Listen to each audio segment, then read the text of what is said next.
আমাৰ সংবাদ মেলৰ কাৰ্যসূচী আৰম্ভ কৰিব বিচাৰিছোঁ। বন্ধুসকল, যে যোৱা ফেব্ৰুৱাৰী 1, 2 আৰু আজি 3 তাৰিখৰ পৰা আৰম্ভ হোৱা যিটো নেকি আমাৰ চতুৰ্থ কোকৰাঝাৰ লিড ফেষ্টিভেল, সেই ফেষ্টিভেলৰ আজি শেষ দিন। এই শেষ দিনত আমি যথেষ্ট আনন্দিত হৈছোঁ যে আমাৰ চতুৰ্থ কোকৰাঝাৰ সাহিত্য উৎসৱ যথেষ্ট উৎসাহ উদ্দীপনাৰে আৰু ৰমৰমীয়াকৈ মানে সমাপন হ'বলৈ গৈ আছে। কিছু ঘণ্টাৰ পিছত আমাৰ কোকৰাঝাৰ লিড ফেষ্টিভেলৰ কাৰ্যসূচী সমাপ্ত হ'ব। এতিয়া সেইকাৰণে আমি আপোনালোক সংবাদ মাধ্যমৰ যোগেদি আমাৰ এই উৎসৱ সাফল্যমণ্ডিতভাৱে উদযাপন কৰাত সহায় সহযোগ কৰাৰ কাৰণে সকলো প্ৰকাৰৰ মাধ্যমৰ ব্যক্তিসকলক আমি ধন্যবাদ যাচিছোঁ। আপোনালোক সংবাদ মাধ্যমৰ যোগেদি আমি ৰাইজক আহ্বান কৰিছিলোঁ আৰু সেই হিচাপত ৰাইজ আৰু বিভিন্ন পাৰ্টিচিপেণ্টবিলাক ইয়াত অংশগ্ৰহণ কৰি পেলাই আমাৰ সেই সাহিত্য উৎসৱৰ কাৰ্যসূচীটো সাফল্যমণ্ডিত হৈছে। তাৰ কাৰণে আমি আয়োজক কমিটিৰ ফালৰ পৰা বিশেষভাৱে আমি ধন্যবাদ যাচিছোঁ। আপোনালোকক আগৰ সংবাদ মেলত আমি যি ধৰণৰ জনাইছিলোঁ সেই ধৰণৰ অংশগ্ৰহণকাৰীবিলাক আমাৰ এই উৎসৱত অংশগ্ৰহণ কৰিছে, আমাৰ মানে ইনভাইটেশ্যনটোৰ সঁহাৰি জনাই পেলাই। গতিকে আপোনালোকক জনাব বিচাৰিছোঁ যে আমাৰ এই 3 দিনীয়া কাৰ্যসূচীত দেশ বিদেশৰ পৰা আগত কোৱাৰ নিচিনাকৈ আমি বাহিৰা দেশৰ পৰা মুঠ 8জন ব্যক্তিয়ে এইবাৰ মানে আমাৰ ইয়াত উপস্থিত হ'ব পাৰিছে।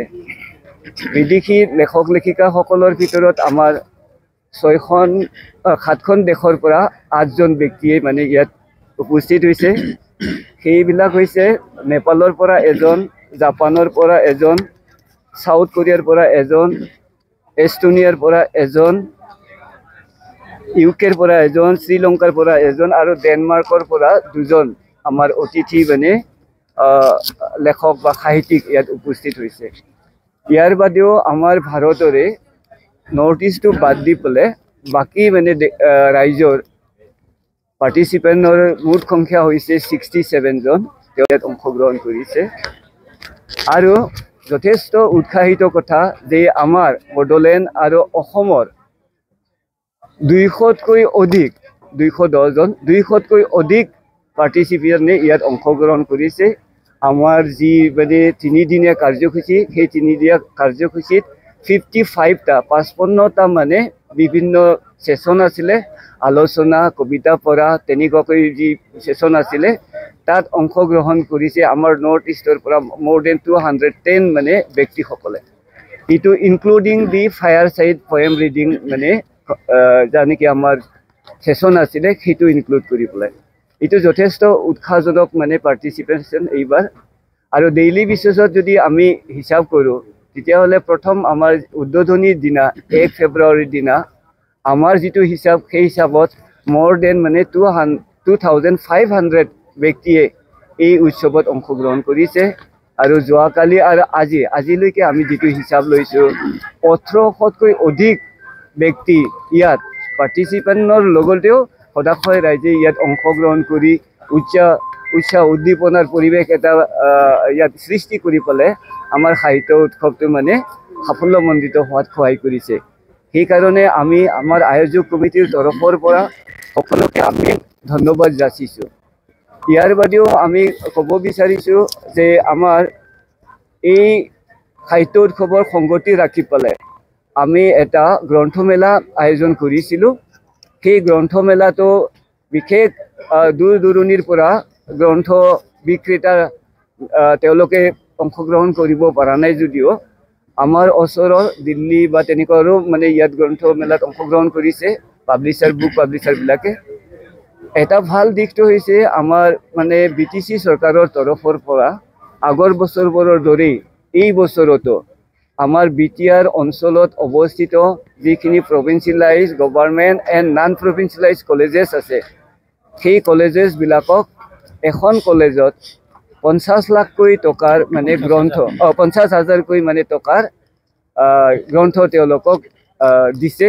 গতিকে আমাৰ মানে বিটিআৰ অঞ্চলত মোটামুটি প্ৰায় 53খন আমাৰ provincialized government and non-provincialized and venture college আছে। তেওঁলোক সবকে মানে 50,000 টকাৰ কিতাপ ইয়াৰ পৰা মানে দিয়া ব্যৱস্থা কৰিছে। সেই কাৰণে আমি আয়োজক কমিটি হিচাপে আমাৰ লোকেল যাৰ নেকি চৰকাৰ বিটিআৰ চৰকাৰ তেওঁলোকক আমি ধন্যবাদ যাচিছোঁ। তো আমাৰ ইয়াত এইবাৰৰ বিশেষ এটা মানে উল্লেখযোগ্য দিশ আমি আগতেও আপোনালোকক কৈছিলোঁ যে এই মানে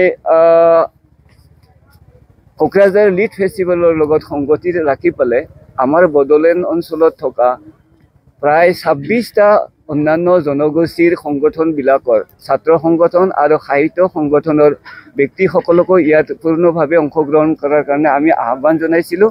আৰু সেই বিভিন্ন জনগোষ্ঠীৰ ভাষা জনগোষ্ঠীৰ যিবিলাক নেকি সাহিত্য আছে তেওঁলোকৰ লেখকসকলক মাতি পালে আমি ইন এডিশ্যনেল বেচিছত সেশন মানে আমি ব্যৱস্থা কৰি দি পালে তেওঁলোককো মানে কবিতা পাঠ কৰা বা গল্প পাঠ কৰা বা তেওঁলোকৰ মাজত আলোচনাৰ ব্যৱস্থা আমি কৰিছিলোঁ। আৰু যথেষ্ট উৎসাহিত যে আমাৰ সেই মানে জনগোষ্ঠীবিলাকৰ সাহিত্য প্ৰেমী লোকসকল ষ্টুডেণ্টবিলাক তেওঁলোকে আহি পালে আমাৰ এই উৎসৱৰ লগত এডিশ্যনেলভাৱে অতিৰিক্তভাৱে আমি যিটো সেশন আয়োজন কৰিছোঁ তাতে তেওঁলোকে অংশগ্ৰহণ কৰিছে।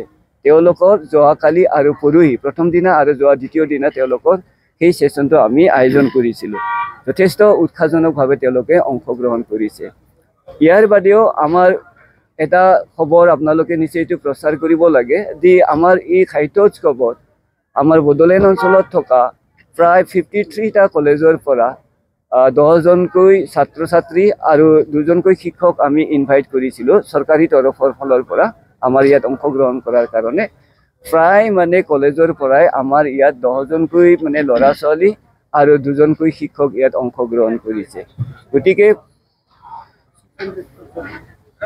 গতিকে প্ৰতিদিনে মোটামুটি আমাৰ 600জনমান ল'ৰা ছোৱালী আমাৰ ই মানে উৎসৱত অংশগ্ৰহণ কৰিছে। ইয়াৰ বাদেও অতিৰিক্তভাৱে আমি কোকৰাঝাৰ জিলা আৰু চিৰাং জিলাৰ পৰা প্ৰতিদিনে প্ৰায় কলেজৰ পৰা আমি 30ৰ পৰা 40জন ল'ৰা ছোৱালী মাতিছিলোঁ। সেই হিচাপত প্ৰিন্সিপাল মহোদয়সকলে তেওঁলোকে উৎসাহিত হৈ পালে তেওঁলোকৰ কলেজৰ পৰা এক্সট্ৰাকৈ 30ৰ পৰা 50জনলৈকে ছাত্ৰ ছাত্ৰী ডেইলি বেচিছত আমাক ইয়াত পঠাইছে এই উৎসৱটো মানে সাফল্যমণ্ডিত কৰাৰ কাৰণে। সেইকাৰণে আমি আমাৰ আয়োজক কমিটিৰ ফালৰ পৰা আপোনালোকৰ মাধ্যমৰ যোগেদি সেই অনুষ্ঠানবিলাকৰ হেড মুৰব্বী আমাৰ প্ৰিন্সিপাল মহোদয়সকলক আমি আমাৰ কমিটিৰ তৰফৰ পৰা ধন্যবাদ দিছোঁ। শিক্ষকসকল যিসকলে ইয়াত অংশগ্ৰহণ কৰিছে তেওঁলোকক আমি ধন্যবাদ দিছোঁ। আৰু ছাত্ৰ ছাত্ৰীসকল যিসকলে ইয়াত ইমান ঠাণ্ডাৰ মানে বতৰতো তেওঁলোকে ইয়াত অংশগ্ৰহণ কৰিছে হাঁহি খুচিৰে ইয়াত অংশগ্ৰহণ কৰি আনন্দিত লাভ কৰাৰ লগতে আমাৰ দেশ বিদেশৰ সাহিত্যিকসকলৰ যিবিলাক আলোচনা কবিতা পাঠ তেওঁলোকৰ পৰা যিখিনি শিকিব লগা সেইখিনি শিকাৰ সুযোগটো মানে লৈছে। আৰু আমাৰো যিখিনি ফিলিং বা ভাৱ আমাৰ ভাষাৰে কবিতা গল্পবিলাক আমি যিবিলাক কৰিছোঁ সেইবিলাক মানে তেওঁলোকৰ লগত এক্সচেঞ্জ কৰি আমাৰ এই অঞ্চলত এটা সাহিত্যৰ পৰিৱেশ আৰু শান্তিৰ পৰিৱেশটো গঢ়াত যথেষ্ট সহায় হোৱা বুলি আমি আয়োজক কমিটিয়ে মানে অনুভৱ কৰিছোঁ।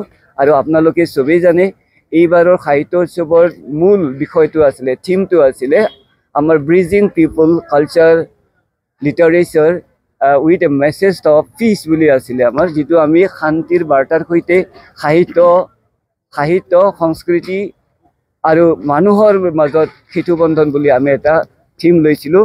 আৰু এইটোৰ ওপৰতেই নিৰ্ভৰ কৰি পেলাই আমাৰ যিমানটা সেশন এই উৎসৱত আমি মানে সেট কৰিছিলোঁ সেই সেশনবিলাকত মূল বিষয়বস্তুটো শান্তিৰ লগত ৰিলেশ্যন ৰাখিয়ে আমি কৰিছিলোঁ।